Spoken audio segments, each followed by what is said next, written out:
ప్రపంచం బయట ఉందా? లేక మన లోపలేనా?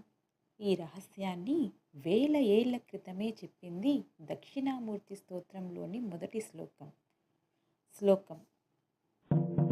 విశ్వం దర్పణ దృశ్యమానా నగరీ తుల్యం నిచాంతర్గతం పశ్యన్నాత్మని మాయయా బహిరివోద్భూతం యథా నిద్రయా యస్సాక్షాత్ కురుతే ప్రబోధసమయే స్వాత్మానమేవాద్వయం తస్మై శ్రీ గురుమూర్తయే నమ ఇదం శ్రీ దక్షిణామూర్తయే.